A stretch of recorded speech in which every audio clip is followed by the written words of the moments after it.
I'm Brooke Mitchell, 31, and I've always been protective of my little sister Allison. When she married Richard Foster, her intimidating boss, at that fancy Boston venue last spring, I knew something was off. Throughout the entire celebration, Richard deliberately ignored me, shooting dismissive glances whenever our eyes met. He had no idea I knew his secret. During his pompous wedding toast, I stood up and said one sentence that made his champagne glass freeze midair. His face went pale instantly. Before I tell you what happened next, let me know where you're watching from and hit that subscribe button. Trust me, you'll want to stick around for what comes next. Growing up, Allison and I were inseparable despite our 3-year age gap. Our parents worked long hours at their family restaurant, so I naturally fell into the role of her protector. I braided her hair before school, helped with homework, and chased away the neighborhood kids who teased her about her braces. We shared everything: clothes, secrets, dreams. When she cried over her first heartbreak at 16, I was there with ice cream and terrible romantic comedies until she smiled again. After college, I built a solid career as a financial auditor for the Securities Regulatory Commission. My job involves investigating potential fraud cases and ensuring companies follow proper financial protocols. It's detail-oriented work that suits my analytical mind, and I've developed a reputation for thoroughness that's earned me several promotions. My colleagues respect my ability to spot inconsistencies others miss. Allison took a different path. While I gravitated toward rules and structure, she thrived in creative environments. After graduating with a marketing degree, she bounced between jobs, struggling to find her niche until 2 years ago when she landed a position as marketing director at Foster Investments, Richard's rapidly growing firm. "He's brilliant, Brooke," she gushed during our weekly Sunday brunch shortly after starting the job. "Everyone says he's the next big thing in investment banking. He started the firm just 5 years ago, and they're already managing billions." I nodded politely, but something about Richard Foster's meteoric rise triggered my professional skepticism. In my experience, overnight success stories in finance often had complicated backstories. Allison and Richard's relationship evolved quickly from professional to personal. At first, she mentioned him casually, compliments he'd given her marketing proposals or his impressive client presentations. 6 months later, they were dating, despite my gentle reminders about office relationships being complicated. "It's different with us," Allison insisted. "He's not like other bosses. We're equals outside of work." The whirlwind romance accelerated at an alarming pace. After only 8 months of dating, Allison called me screaming with excitement about the massive diamond on her finger.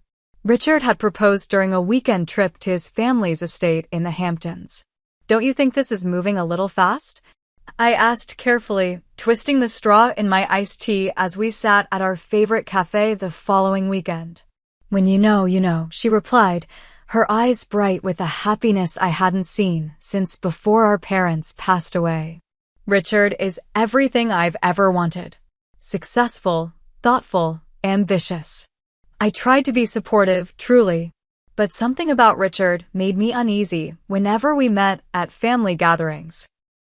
He spoke exclusively about himself, interrupted Allison constantly, and had a way of subtly undermining her opinions that made my protective instincts flare. Allison's friend Melanie Carter, who became her maid of honor, shared my concerns. "He's a bit controlling," she whispered to me during the engagement party. Did you notice how he corrected her story about how they met? Like he couldn't bear for anyone to hear her version. My friend Natalie Wilson, who attended the same party, noticed too. "That guy has serious ego issues," she texted me afterward. "The way he keeps name-dropping his wealthy clients is exhausting."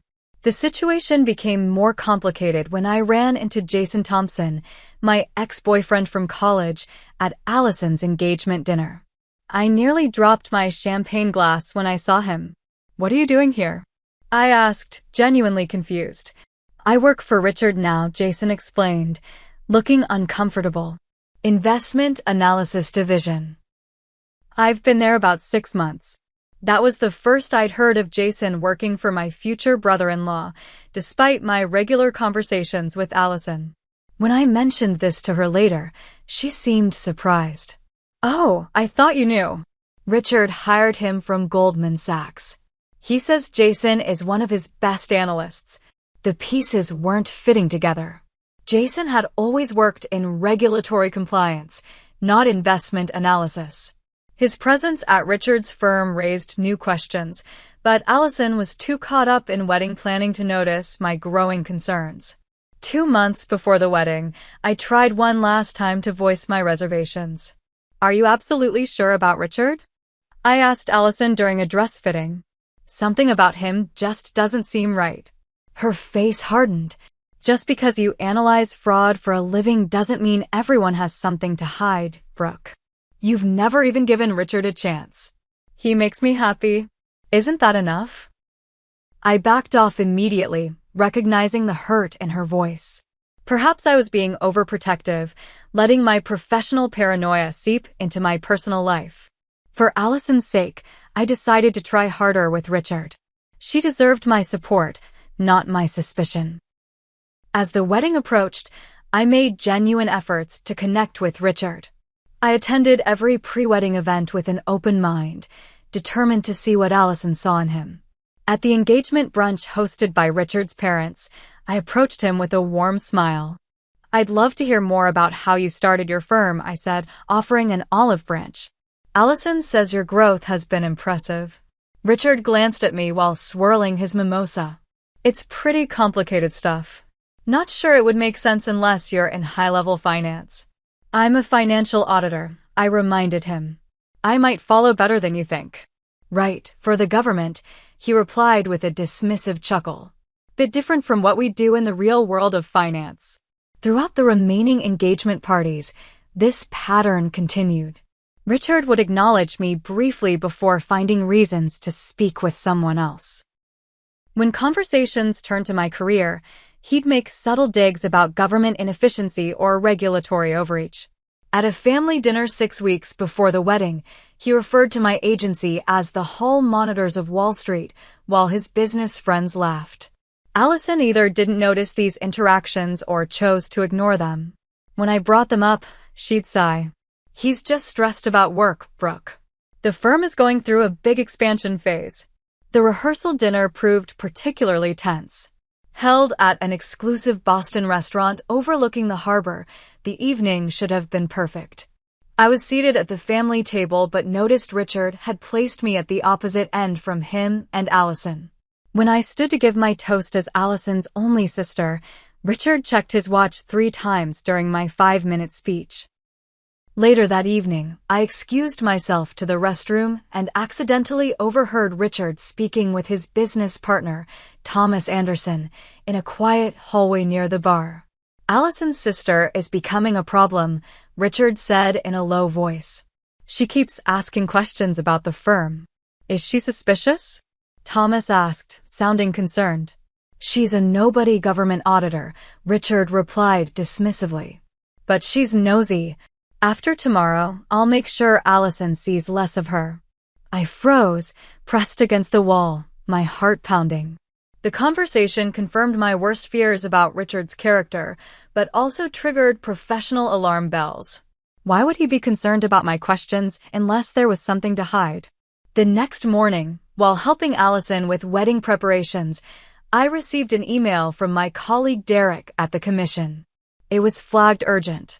"Need to talk ASAP. Review flagged Foster Investments. Potential irregularities in their Q3 filings." "Isn't that your sister's fiancé's firm?" My stomach dropped. The commission had sophisticated algorithms that flagged suspicious patterns in financial reports. If Foster Investments had been flagged, there was legitimate cause for concern. I stepped away from the bridal suite and called Derek. "What kind of irregularities?" I asked quietly. "Inconsistent profit reporting, unusual cash flow patterns." The system also flagged some offshore transfers that don't match their declared international operations. Nothing concrete yet, but enough to warrant a closer look. I thanked him and hung up, feeling sick. My professional and personal lives were colliding catastrophically. If Richard's firm was engaged in financial misconduct, my sister was not only marrying a dishonest man, but potentially becoming legally entangled in his schemes. That evening, I called Natalie in a panic. "What do I do?" I asked, pacing my hotel room. "If I tell Allison now, she'll think I'm trying to sabotage her wedding.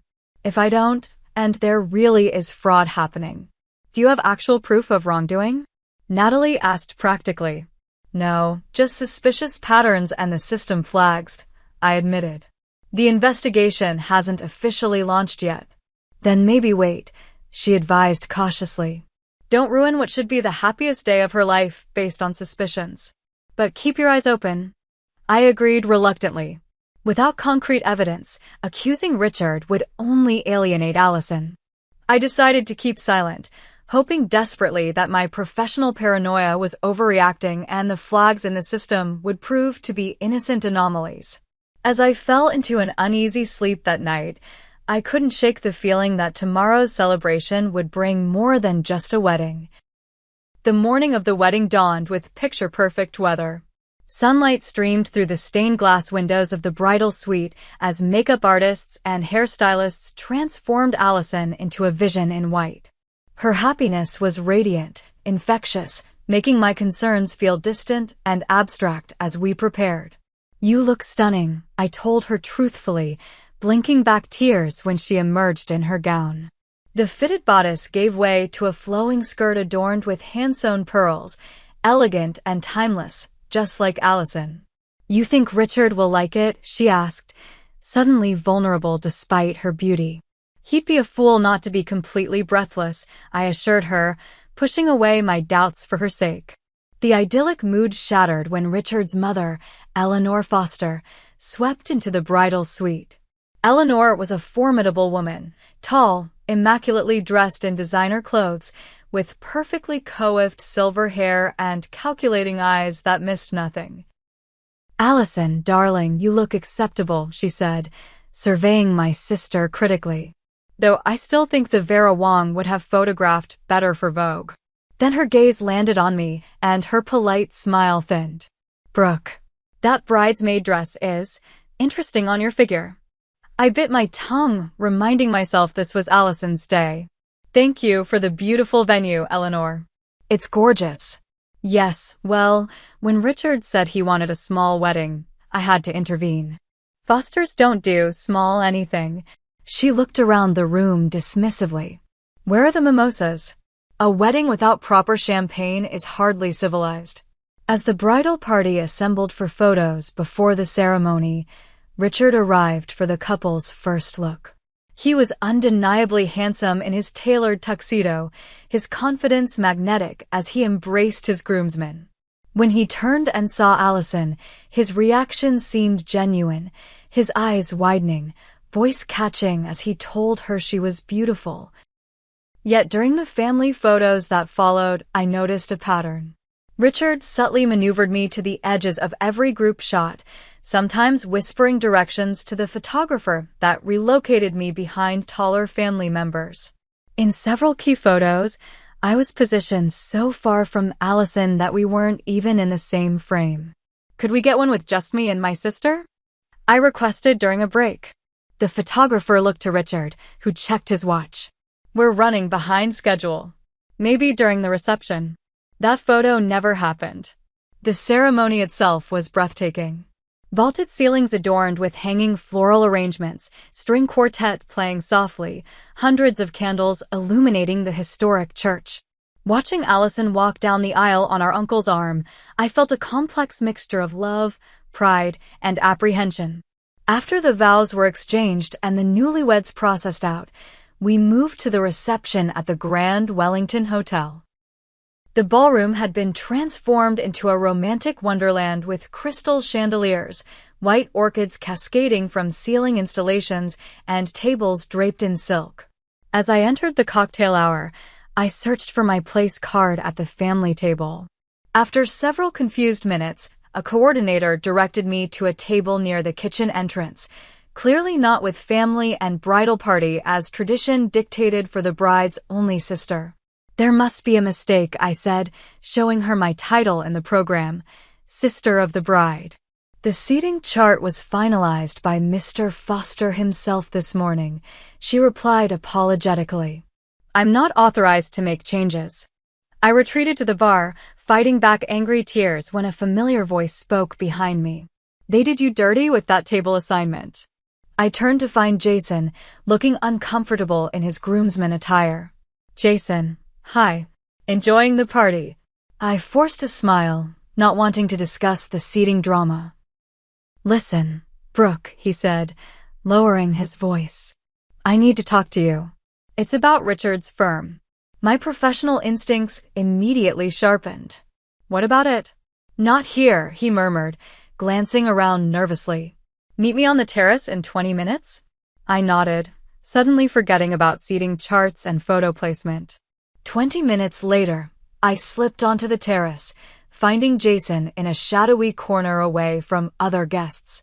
I've been wanting to contact you professionally for weeks, he began without preamble. But with you being Allison's sister, it's complicated. What's going on, Jason? He pulled out his phone. I was hired by Richard because of my regulatory background.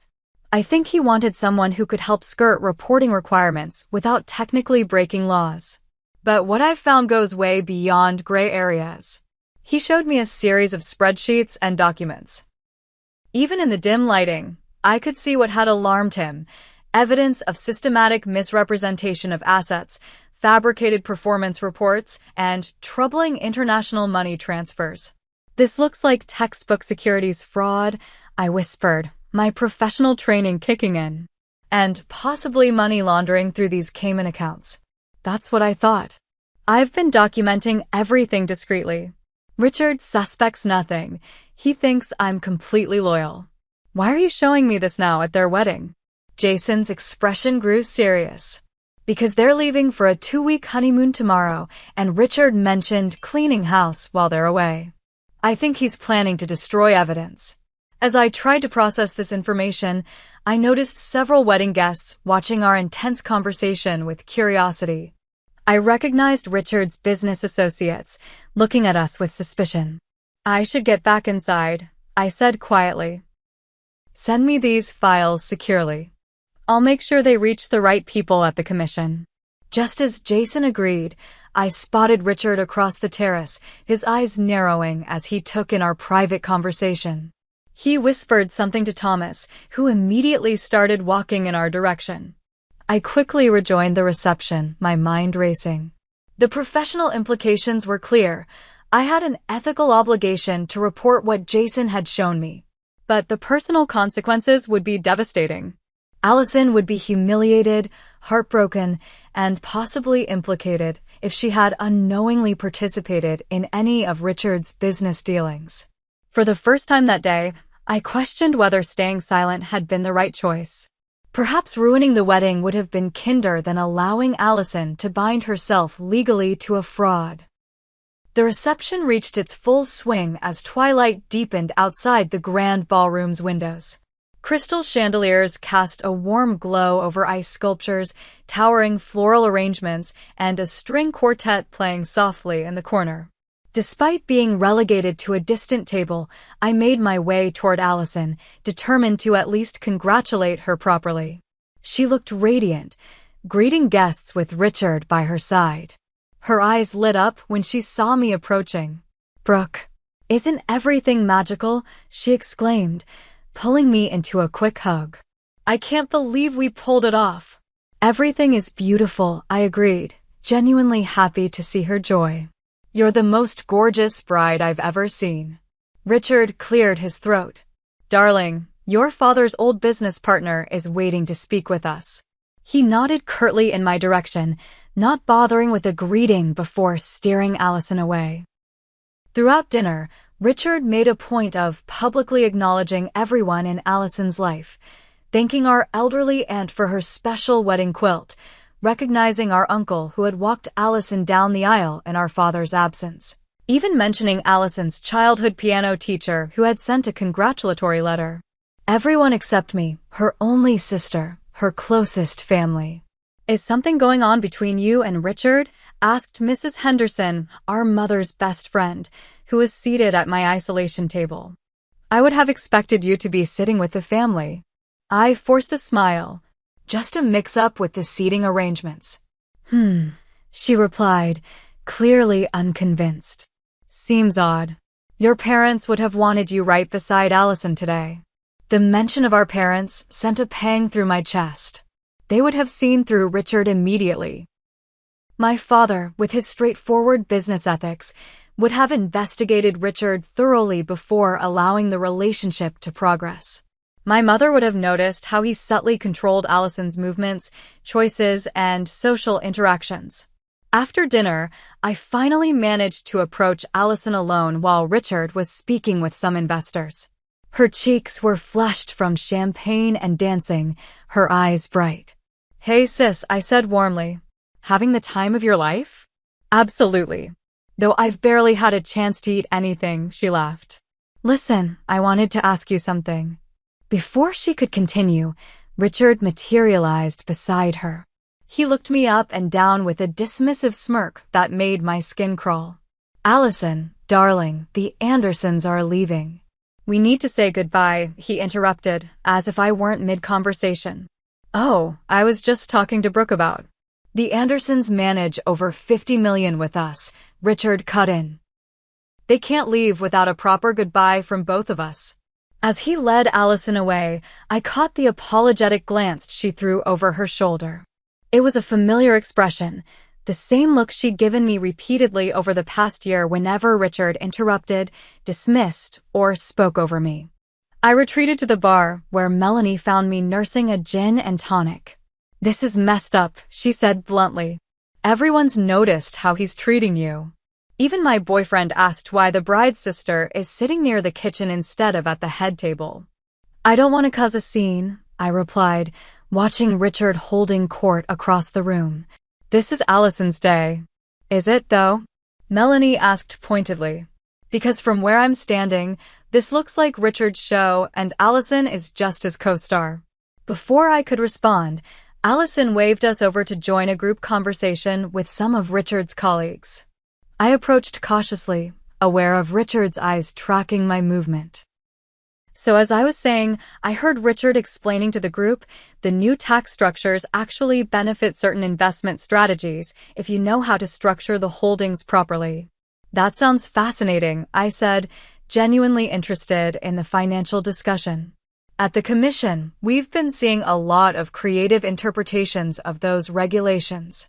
The group fell awkwardly silent. Richard's jaw tightened. Brooke works for the Securities Regulatory Commission, he explained to his colleagues, his tone making it sound like I collected garbage for a living. Allison's sister, he added, as if that explained my presence. What exactly do you do there? Asked one of the men, seeming genuinely interested. I'm a senior financial auditor, I began. We investigate. She shuffles paperwork. Richard interrupted with a laugh. Now, about those offshore opportunities we were discussing. I stood there, completely cut off mid-sentence, as Richard redirected the conversation. Allison gave me another apologetic look, but said nothing to correct her new husband's rudeness. As I walked away, humiliated, I spotted Thomas and Richard huddled in an intense conversation near the cake table. Their body language caught my attention.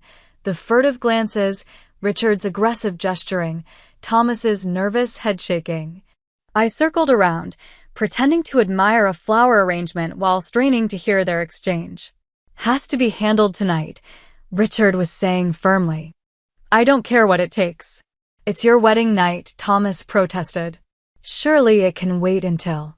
Nothing can wait, Richard hissed. I want the situation contained before we leave for Bora Bora. Am I clear? Thomas nodded reluctantly. I'll handle it. As they separated, my phone vibrated with multiple incoming messages.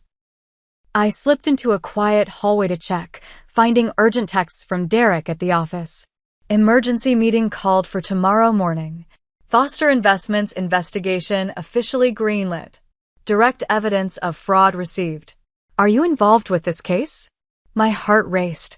Jason must have sent his evidence directly to the commission. The investigation I'd suspected was now reality, and it was moving quickly. Another text came through. Brooke, you need to distance yourself from this case immediately. Family connection is a massive conflict of interest. I leaned against the wall, suddenly dizzy. In less than 24 hours, my sister's world would implode.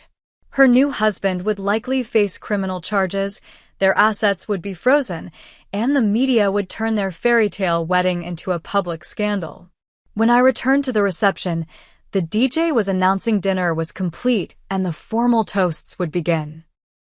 Richard had grown increasingly drunk throughout the evening, his confident smile now amplified into something arrogant and loose. He clinked his glass repeatedly, calling for attention with the entitled air of someone who always expects to be heard. As he stood to begin his toast, he caught my eye across the room and shot me a triumphant look, the satisfied smirk of someone who believes they've won completely. In that moment, watching Richard prepare to play the role of adoring husband while knowing what I knew, something crystallized inside me. This wasn't just about securities violations or my wounded pride. This was about my sister's future, her safety, and the inevitable heartbreak that awaited her, whether I spoke up now or remained silent. The ballroom fell silent as Richard tapped his crystal champagne flute with a silver spoon. Cameras flashed, capturing his confident smile as he began his toast. Standing at the head table with Allison beaming beside him, he looked every inch the successful businessman and devoted husband. Distinguished guests, family, and friends, he began smoothly.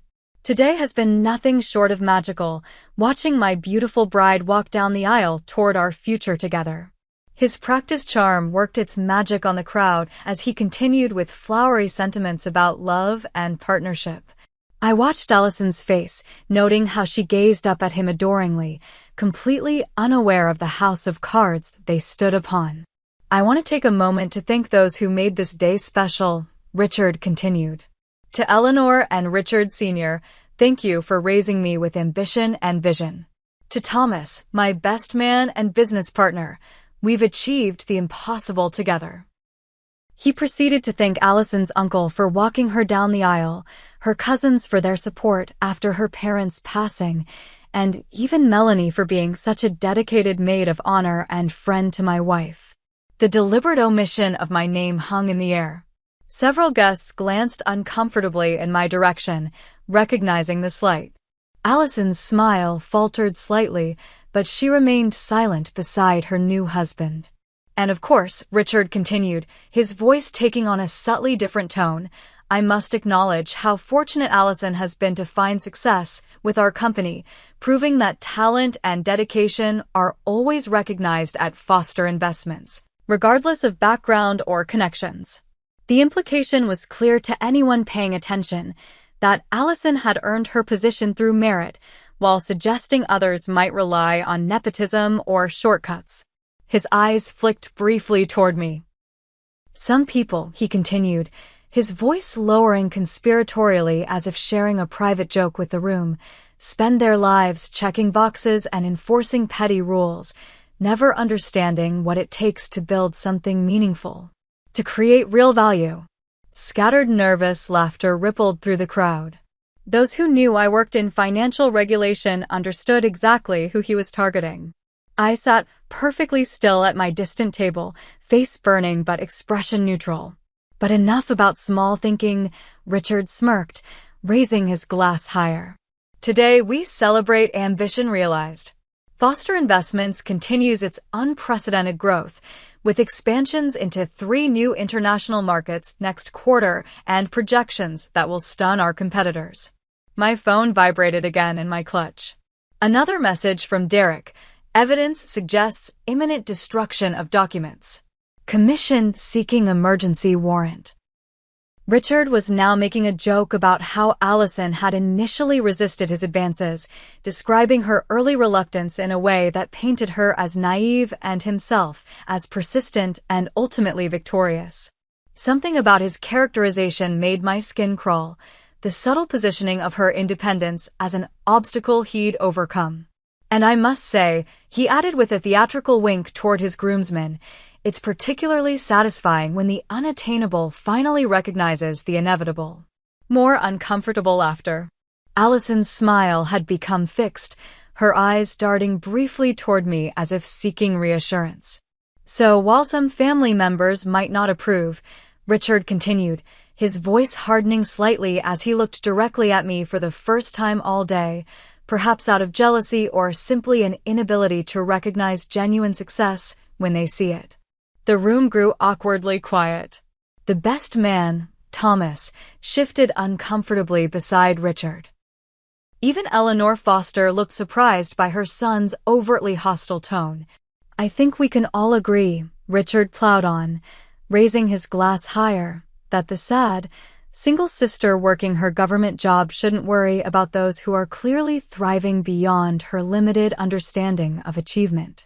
Gasps rippled through the crowd. Allison's face drained of color. Richard, she whispered, audibly enough that nearby guests could hear. That's enough. But Richard was too far gone on champagne and arrogance to register her distress.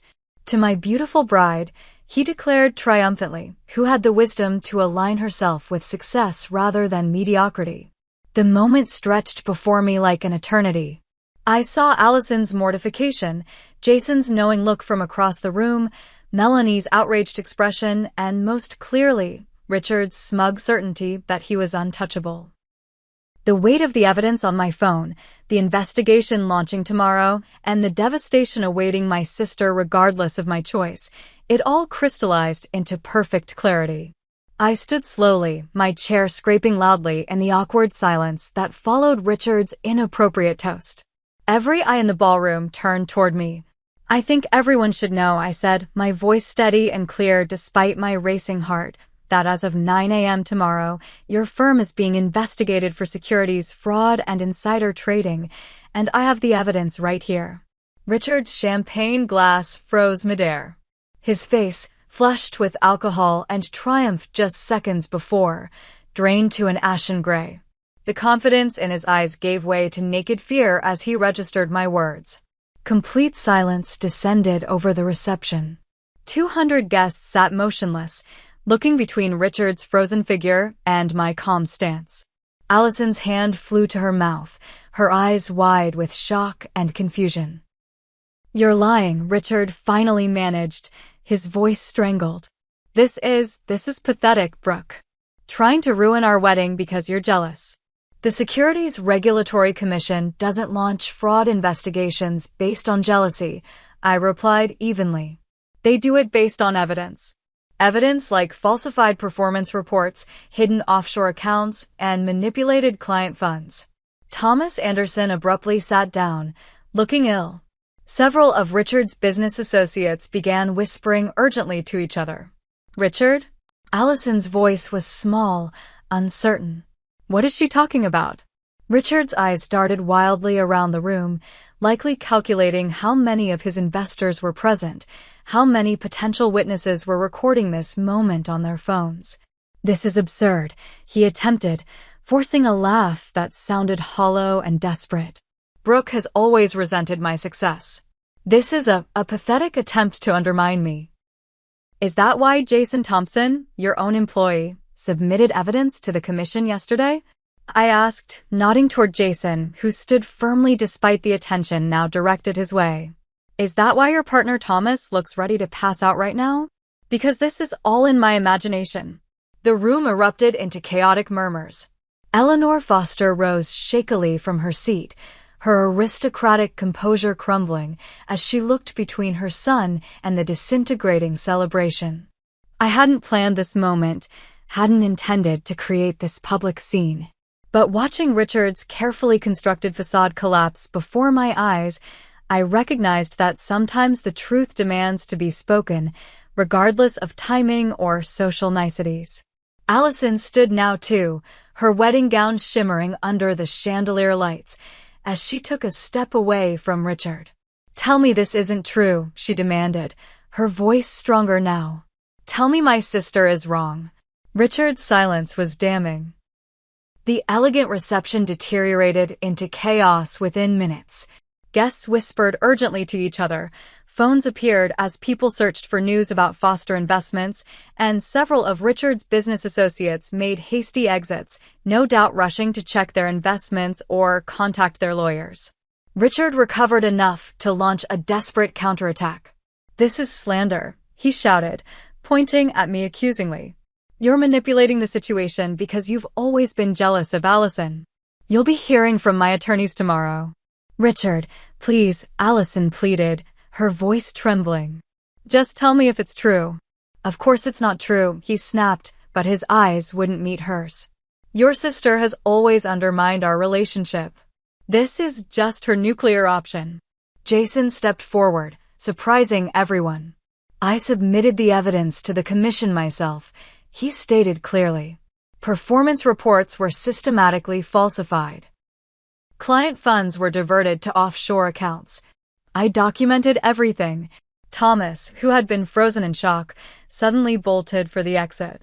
Two men I didn't recognize, but who had the unmistakable bearing of federal agents, intercepted him discreetly near the door. "This is ridiculous," Richard sputtered, looking increasingly cornered. "Jason is a disgruntled employee. He was about to be fired for incompetence." "Then explain why the commission's algorithms flagged your Q3 reports," I countered. "Explain the irregular cash flows and the accounts in the Cayman Islands that don't match your declared international operations." Allison swayed slightly, reaching for the table to steady herself. "You told me those accounts were for legitimate tax planning," she whispered. Richard's face contorted with rage. "This is my wedding day. How dare you bring your petty government witch hunt into my celebration?" "Our celebration," Allison corrected quietly, tears now streaming down her face. "It was supposed to be our celebration." Eleanor Foster swept forward, her designer heels clicking purposefully across the dance floor as she inserted herself between Richard and Allison. "This is outrageous," she declared, focusing her icy glare on me. "The Mitchell family has always been jealous of success. Your sister married above her station, and now you're trying to drag Richard down to your level." "Mrs. Foster," I replied evenly, "the commission doesn't care about social stations. They care about investor protections and federal securities laws." "Show me this so-called evidence," Allison demanded suddenly, her voice stronger than I'd heard it all day. She extended her hand toward me, wedding ring catching the light. I deserve to see it for myself. I hesitated, then nodded, retrieving my phone and opening the secure files Jason had sent. I walked to Allison, conscious of every eye in the room following my movement. As I approached, Richard lunged forward, attempting to intercept the phone. "Don't listen to her manipulations."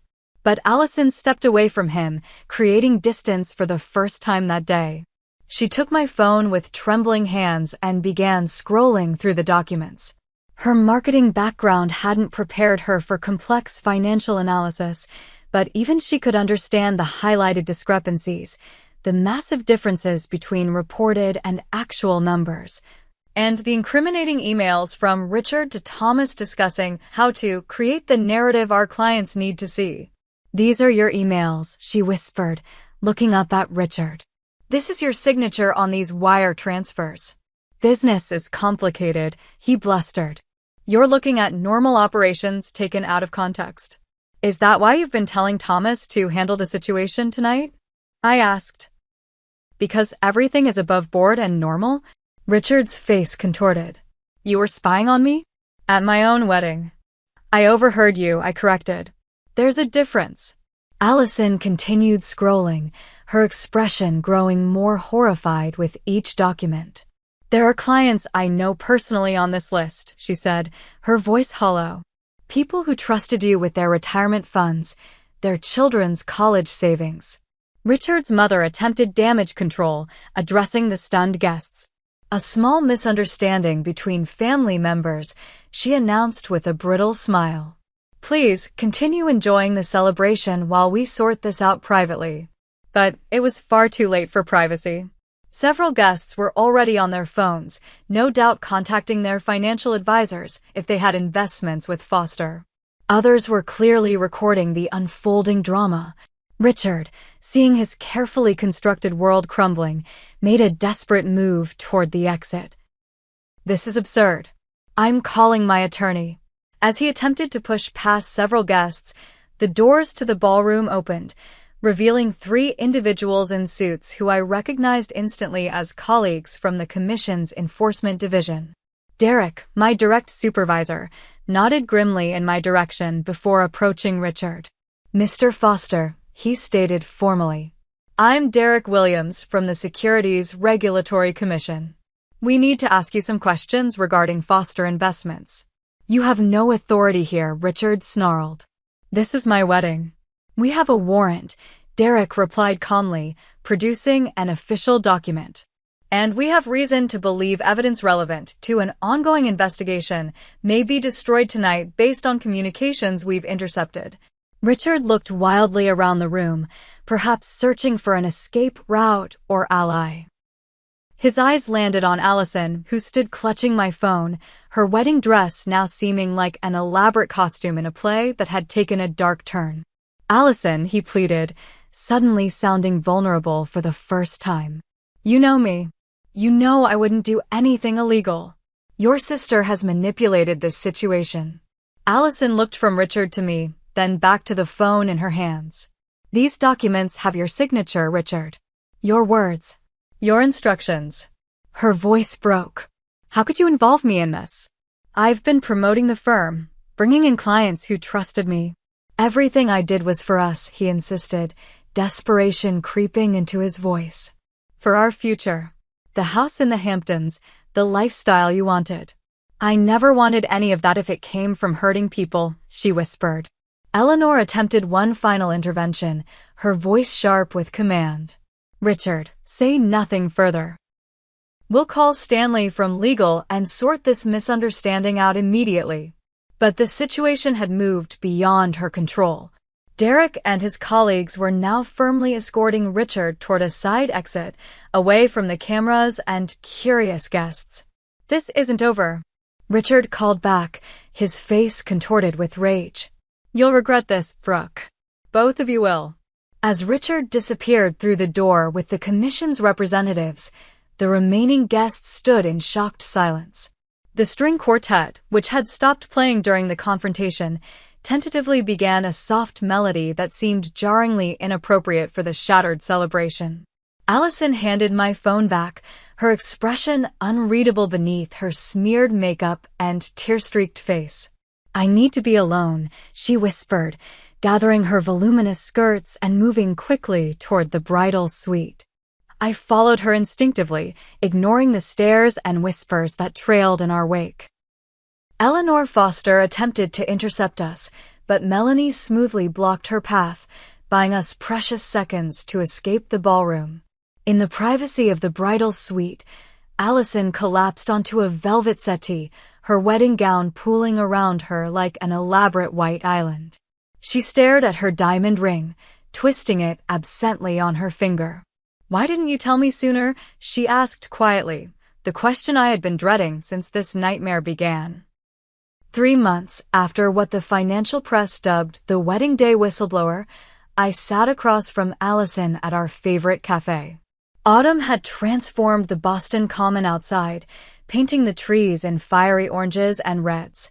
My sister looked different too, thinner, certainly, but also somehow more substantial, as if adversity had burned away something superficial and revealed a stronger core underneath. "The annulment was finalized yesterday," she announced, stirring her latte absently. "Technically, I was Mrs. Foster for exactly 12 weeks and 0 happy days." I reached across the table and squeezed her hand. "How are you feeling about it?" "Relieved, mainly," she admitted. "The legal team proved I had no knowledge of the fraud, so at least I'm not facing charges." Unlike Richard, the aftermath of the wedding had unfolded like a financial thriller. Richard Foster was now awaiting trial on multiple federal charges: securities fraud, wire fraud, money laundering, and obstruction of justice. Foster investments had been placed under receivership, with forensic accountants painstakingly tracing millions in misappropriated funds. Thomas Anderson had turned state's evidence in exchange for reduced charges, revealing a scheme more extensive than even I had suspected. "Have you heard from Eleanor?" I asked cautiously. Allison gave a bitter laugh. "Only through her attorneys. She's still insisting Richard is innocent, and I betrayed the family by not standing by him. As if loyalty requires becoming an accessory to fraud." The days following the wedding had been the hardest. Allison had initially been furious with me, her shock and humiliation manifesting as anger toward the messenger rather than the perpetrator. She'd moved into a hotel, refusing my calls and texts for nearly 2 weeks.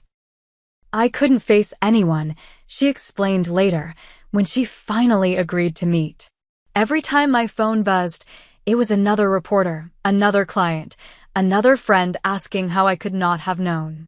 That first post-wedding conversation had been agonizing, sitting in her sterile hotel room surrounded by the unopened wedding gifts she couldn't bear to return yet couldn't stand to keep.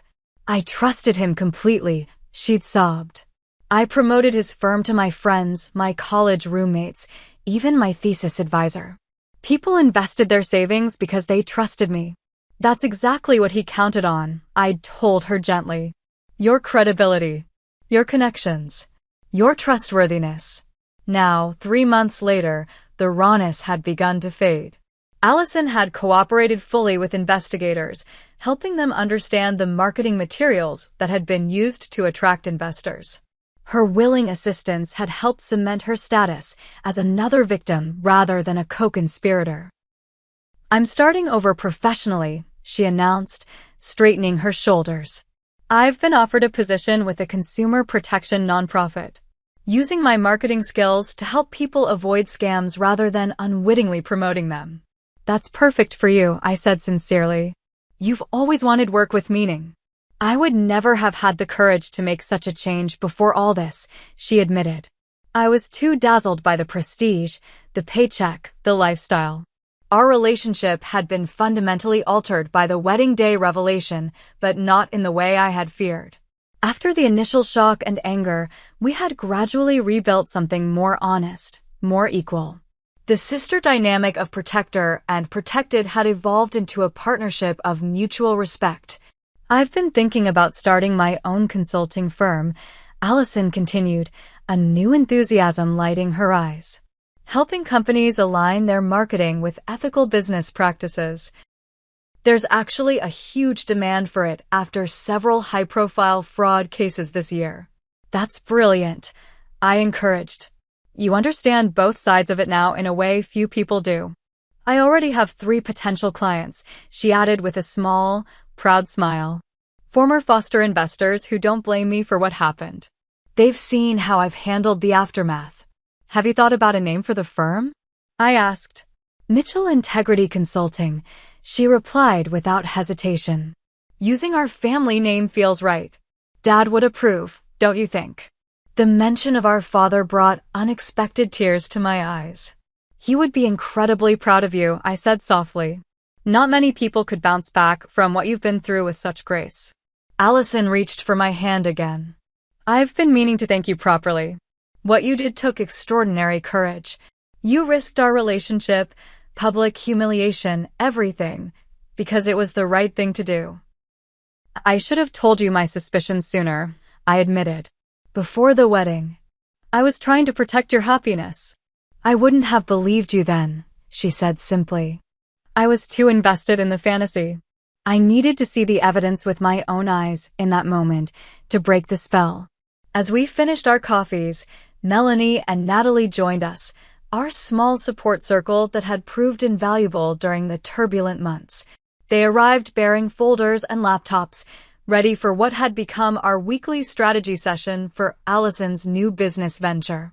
"Ladies," Melanie announced, sliding into the booth beside Allison, "I've drafted the website content and social media strategy.